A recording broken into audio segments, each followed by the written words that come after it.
कम अक्ल नौकर। एक बड़े व्यापारी था जो कि अपनी अमीरी का बहुत दिखावा करता था। बड़े बड़े व्यापारी के घर में एक नौकर काम करता था जिसका नाम राजू था। राजू बहुत ही सीधा साधा और भोले स्वभाव का था। एक दिन व्यापारी ने राजू को अपने पास बुलाया और कहा, मेरे कुछ पुराने दोस्त मुझसे मिलने आ रहे हैं, इसलिए जब भी मैं तुम्हें बुलाऊं और कहूं कि राजू पानी लेकर आओ, तो तुम्हें कहना है, जी सेठ। कौन सा पानी? गर्म पानी, ठंडा पानी या सामान्य पानी? और जब मैं कहूं चाय लेकर आओ, तो तुम्हें कहना है, जी सेठ। कौन सी चाय? ब्लैक टी, वाइट टी या ग्रीन टी? समझे मतलब? मैं कुछ भी लाने के लिए कहूं तो तुम्हें 2 से 3 अलग अलग ऑप्शन देने हैं। राजू ने कहा, ठीक है सेठ जी, आप जैसा कहेंगे मैं वैसा ही करूंगा। कुछ वक्त बाद व्यापारी के दोस्त घर आए और सब बैठकर बातें करने लगे। व्यापारी के सभी दोस्त व्यापारी के घर की तारीफ करने लगे। व्यापारी ये देखकर काफी ज्यादा खुश हुआ। व्यापारी के एक दोस्त ने कहा, तुम्हारे पिताजी से मिले हुए काफी वक्त हो चुका है, एक बार तुम्हारे पिताजी मिल लेते तो थोड़ा अच्छा लगता। व्यापारी ने कहा, हाँ हाँ क्यों नहीं। व्यापारी ने राजू को बुलाया और कहा, राजू पिताजी को लेकर आओ।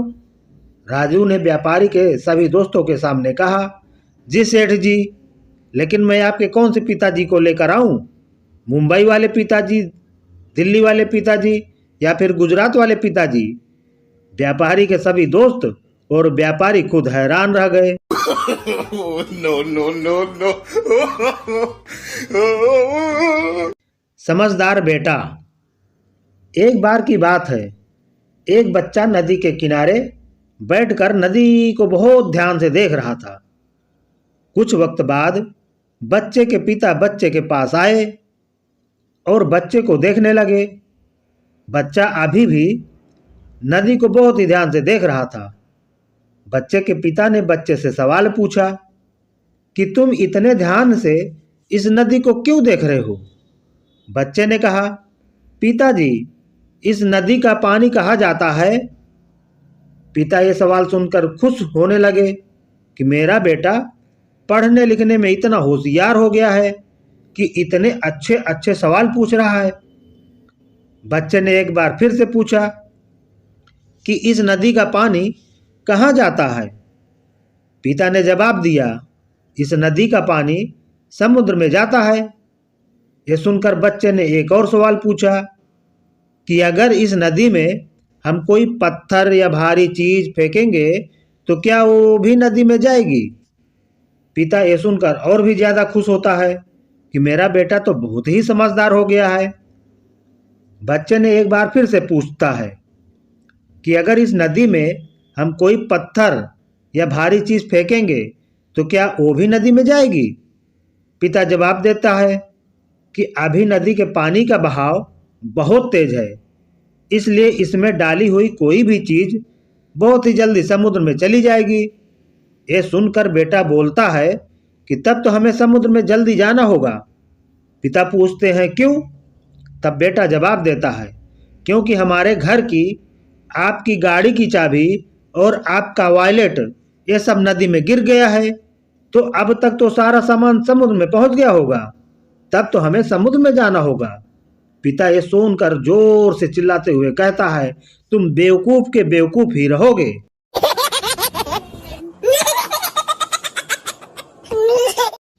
एक दिन एक राजा ने एक भिखारी को महल के दरवाजे के सामने अपनी पीठ रगड़ते हुए देखा।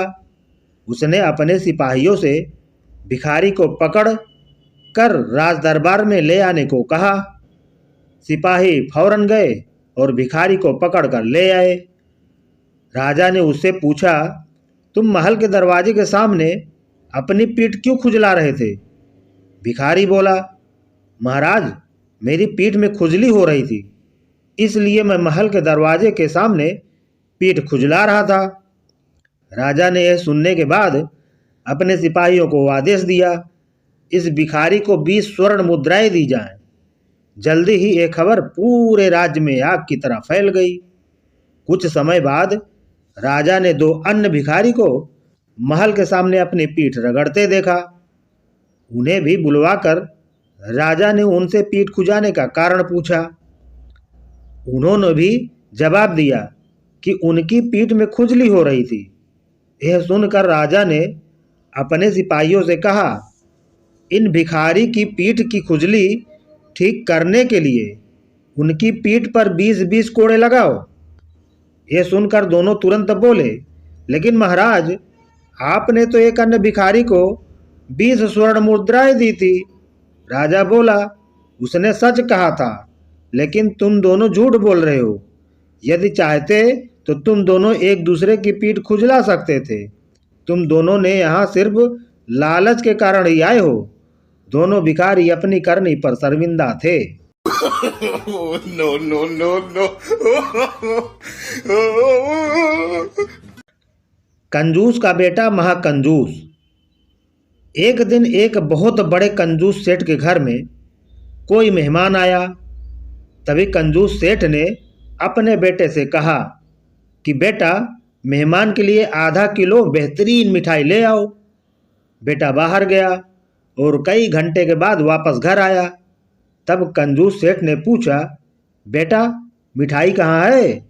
बेटा ने कहना शुरू किया, अरे पिताजी, पहले मैं मिठाई की दुकान पर गया और हलवाई से बोला कि सबसे अच्छी मिठाई दे दो। तब हलवाई ने कहा, बेटा, मैं तुम्हें ऐसी मिठाई दूंगा बिल्कुल मक्खन जैसी। फिर मैंने सोचा, क्यों ना मक्खन ही ले लूं। तभी मैं मक्खन लेने दुकान गया और दुकानदार से कहा, सबसे बढ़िया मक्खन दे दो। तब दुकान वाला बोला कि ऐसा मक्खन दूंगा बिल्कुल शहद जैसा। फिर मैंने सोचा, क्यों ना शहद ही ले लूं। तब मैं शहद वाले के पास गया और उससे कहा कि सबसे अच्छा शहद दे दो। शहद वाला बोला, ऐसा शहद दूंगा बिल्कुल पानी जैसा साफ। तो पिताजी, फिर मैंने सोचा कि पानी तो अपने घर ही पर ही है और मैं खाली हाथ घर चला आया। कंजूस बहुत खुश हुआ और अपने बेटे को खूब शाबाशी दी। लेकिन तभी कंजूस सेठ के मन में एक ख्याल आया और अपने बेटे से पूछा कि बेटा, तू इतनी दूर घूम कर आया, तेरी चप्पल तो घिस गई होगी। तब कंजूस का बेटा बोला, नहीं पिताजी, मैं तो घर पर आए मेहमान की चप्पल पहन कर गया था। बेटे की यह बात सुनकर कंजूस बाप की आंखों में खुशी के आंसू आ गए। उसने अपने बेटे को गले से लगा लिया और कहा कि बेटा, जीवन में तू मुझसे भी कहीं ज़्यादा कंजूस बनेगा। पैसा बचाने में तो खूब आगे बढ़ेगा।